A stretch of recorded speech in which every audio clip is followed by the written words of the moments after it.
नमस्कार। भोरे भोर में आपका एक बार फिर से बहुत बहुत अभिनंदन करते हैं। जैसा कि आप सभी जानते हैं कि बिहार का ये चुनावी साल बहुत सारी तब्दीलियां लेकर के आ रहा है। लगातार राजनीतिक दलों में हो रहे उठापटक और एक दूसरे को सहमत के साथ साथ अब तो साथी भी अपने अपने हिस्से और अपने सीट के लिए अलग अलग तरह से प्रतिक्रिया व्यक्त करने लगे हैं। यहाँ तक कि अपने साथियों के विरुद्ध भी चुनाव लड़ने की तैयारियां करने लगे हैं। आपको बता दें कि बिहार में विधानसभा चुनाव ने बहुत कुछ लाया है और बहुत कुछ नए नए रंग दिखाए हैं। इस सब रंग में एक बार फिर से पुरानी बातों को याद करते हुए हमने जब कड़ियों को जोड़ा तो देखने को मिल रहा है सीधी तौर पे कि कहीं ना कहीं बिहार की राजनीति में वो सारी चीज़ें नज़र आ रही हैं जिससे आप कह सकते हैं कि इतिहास खुद को दोहराता है। पीढ़ी दर पीढ़ी राजनीतिक जिस तरह की चाल चल रही है, राजनीति जिस धारा में बह रही है, उसने साफ स्पष्ट कर दिया है कि कहीं ना कहीं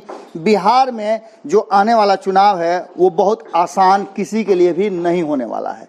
इन सब के बीच में आपने देखा होगा कि किस तरह से एनडीए में सबसे ज़्यादा झमेला है, जो सबसे ज़्यादा संतुलित बताया जा रहा था। आपको बता दें कि जिस तरह से चुनाव से पहले महागठबंधन पिछले 2 महीना पहले तक पूरी तरह से आंदोलित दिख रहा था, पूरी तरह से लग रहा था कि महागठबंधन तितर बितर हो जाएगा, महागठबंधन में कुछ भी नहीं बचेगा।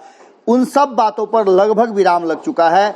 भले ही भीतर भीतर कुछ भी हो रहा हो, लेकिन बाहर से जो नज़र आ रहा है वो साफ बता रहा है कि कहीं ना कहीं इस बार महागठबंधन से ज़्यादा झमेला एनडीए के अंदर में हो रहा है। एनडीए के अंदर में जो कुछ भी हो रहा है वो सारा चीज़ देख करके आप अंदाज़ा लगा सकते हैं कि कहीं ना कहीं एनडीए के अंदर में सब कुछ ठीक नहीं चल रहा है। और इन सब के बीच में सबसे ज़्यादा अगर कहीं गड़बड़ी कुछ चल रही है तो वो चल रहा है चिराग पासवान और नीतीश कुमार के बीच में। हालांकि नीतीश कुमार और चिराग पासवान के बीच में जो कुछ भी चल रहा है उसका मतलब आप सीधे तौर पे नहीं लगा सकते हैं कि चिराग पासवान और नीतीश कुमार बिल्कुल अलग हो जाएंगे, क्योंकि चिराग पासवान और नीतीश कुमार की ये लड़ाई के पीछे बहुत सारे हेतु हैं। उन हेतुओं को जब आप पड़ताल करने जाएंगे तो आपको पता चलेगा कि राजनीतिक लोग किस तरह की चाल चलते हैं और किस तरह की योजनाएं बनाते हैं। कभी कभी आपको नजर आएगा कि जो सबसे बड़े दुश्मन हैं वो अचानक से सत्ता के लिए और राजनीतिक धारा में बहने के लिए एक पटरी पर आ गए और एक जगह दोनों एक ही थाली में खाना भी शुरू कर देते हैं।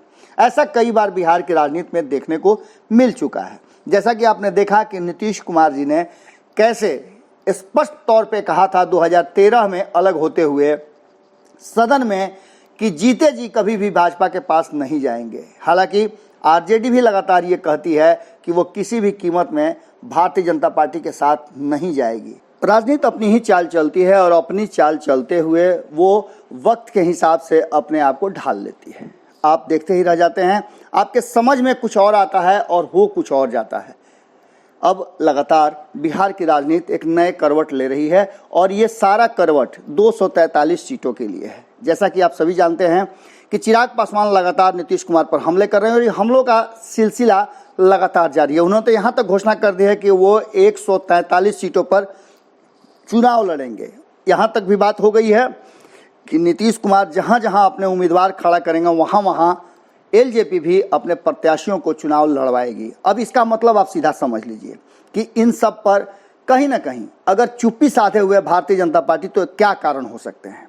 वहीं इन सब प्रतिक्रिया और प्रक्रिया को देख करके आरजेडी और महागठबंधन भीतर ही भीतर मुस्कुरा रहा है।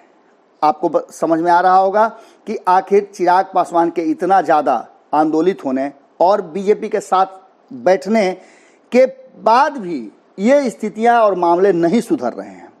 कहीं ना कहीं भारतीय जनता पार्टी उस स्थिति में है कि वो नीतीश कुमार और चिराग पासवान के बीच के झमेले को समाप्त कर दे। पर इसके पीछे बहुत सारे कारण हैं जो भीतर खाने में चल रहे हैं। सभी के मन में, सभी पार्टियों के मन में, सभी राजनेताओं के मन में कुछ न कुछ ऐसा चल रहा है जिसको लेकर के वो सारी चीज़ों को यथास्थिति छोड़ चुके हैं। अमित शाह पूरी तरह से सक्षम हैं कि वो नीतीश कुमार और चिराग पासवान के बीच में चल रही इस नूरा कुश्ती को समाप्त कर दें। पर इसके पीछे भारतीय जनता पार्टी की मंशा आप समझ सकते हैं। भारतीय जनता पार्टी कहीं ना कहीं लगातार नीतीश कुमार के पीछे पीछे चलने को बिहार में मजबूर है। और घुटनों के बल हमेशा नीतीश कुमार ने भारतीय जनता पार्टी को झुकाया है। वहीं अब जब से आप जानते हैं कि जेपी नड्डा अध्यक्ष बने हैं, तब से या फिर भूपेंद्र यादव जो कि पूरी तरह से सक्षम है बिहार की राजनीति में कोई भी फैसला लेने के लिए, क्योंकि उनको अधिकृत कर दिया गया है। वहीं संजय जायसवाल को बिहार प्रदेश अध्यक्ष का पद देने के बाद भी एक बात तय मानी जा रही थी कि वो नीतीश कुमार के साथ कभी नहीं रह सकते हैं, वो एक अलग खेमा के हैं। सुशील मोदी के जुबान पे चुप्पी लगी हुई है, सुशील मोदी कुछ नहीं बोल रहे हैं। इन सब का मतलब सीधा सा लगाया जा रहा है, जो राजनीति में चर्चा का विषय बना हुआ है। आप चाय और पान की दुकानों पर ये चर्चाएं सुन सकते हैं कि इसके पीछे भारतीय जनता पार्टी की बड़ी योजना है। वो योजना क्या है हम आपको वो बताएंगे। इससे पहले आपको बता दें कि इन सब में लालू प्रसाद हो, तेजस्वी यादव हो या फिर जगदानंद सिंह हो, सारे लोग चुप्पी साधे हुए हैं और इस मुद्दे पर बोलने के लिए कोई तैयार नहीं है। अगर पूछिएगा भी तो सीधे तौर पे बोलेंगे ये एनडीए का अंदरूनी मामला है, जो नीतीश कुमार कर रहे हैं उस पर अगर चिराग पासवान बोल रहे हैं तो गलत क्या कर रहे हैं। नीतीश कुमार की प्रकृति और मानसिकता ही वही रही है, उनकी नीति और नीयत भी यही रही है कि वो बिहार से ज़्यादा बिहार की कुर्सी पर अपना नज़र टिकाए रहते हैं। इसके लिए वो किसी को भी तिलांजलि दे सकते हैं, किसी को भी अलग कर सकते हैं और किसी के साथ कभी भी समझौता कर सकते हैं। अब आगे अगर देखा जाए तो इस मुद्दे पर यदा कदा जेडीयू के तरफ से बातें हो रही हैं और केसी त्यागी ने तो जम करके हमला भी किया। इससे पहले आपको पता है कि चिराग पासवान को कालिदास तक कह दिया गया था कि जिस डाल पे बैठे हैं उसी डाल को काटने का प्रयास कर रहे हैं। इसका मतलब सीधा सा है कि कहीं ना कहीं चिराग पासवान में अभी राजनीतिक परिपक्वता नहीं आई है। इधर दूसरी तरफ आपने देखा होगा कि रामविलास पासवान, एक नई जो अपडेट हुई है उसमें हरिवंश जो कि राज्यसभा के उपसभापति के लिए अपना नॉमिनेशन फाइल कर रहे थे, उनके नॉमिनेशन में उनके प्रस्तावक के रूप में रामविलास पासवान खड़े नजर आए हैं। तो एक तरफ आप देख रहे हैं कि जेडीयू और एलजेपी में नूरा कुश्ती चल रही है और दूसरी तरफ राज्यसभा में दोनों गलबहियां कर रहे हैं। अब इसका मतलब आप सीधा समझ सकते हैं। वहीं आपको इस बात का भी मतलब समझ जाना चाहिए कि जीतन राम मांझी को लाने के पीछे नीतीश कुमार की क्या मंशा हो सकती है। जीतन राम मांझी जो कि 2015 में पूरी तरह से टेस्ट एंड ट्रायल है, 2014 में टेस्ट एंड ट्रायल है, 2019 में उनको पूरी तरह से आजमा लिया गया है। उसके बावजूद भी जीतन राम मांझी को एक बहुत ही ज़्यादा विश्वसनीय बना करके और एनडीए की तरफ रुख करवाना नीतीश कुमार की मंशा और उनकी योजना का कौन सा हिस्सा हो सकता है, इसके पीछे उनकी क्या रणनीति हो सकती है। तो आपको बता दें कि सीधी सी रणनीति है कि सारे एनडीए के दल जो हैं वो अपनी अपनी रणनीति पर पूरी तरह से अमल कर रहे हैं। जहां एक तरफ चिराग पासवान के इस नए एपिसोड जिसमें वो लगातार नीतीश कुमार पर हमला कर रहे हैं, उनके विरुद्ध अपने उम्मीदवार खड़ा करने की बात कर रहे हैं, इससे भारतीय जनता पार्टी को भले ही ये नज़र आ रहा हो कि जो कुछ भी हो रहा है उस पर चुप्पी साधे रहे, पर इसके पीछे की योजना और रणनीति भारतीय जनता पार्टी की ये है कि इस नूरा कुश्ती में कहीं ना कहीं नीतीश कुमार को चिराग पासवान सीटों के रूप में कहीं ना कहीं डैमेज जरूर करेंगे और ये डैमेज भारतीय जनता पार्टी के लिए एक वरदान की तरह होगा।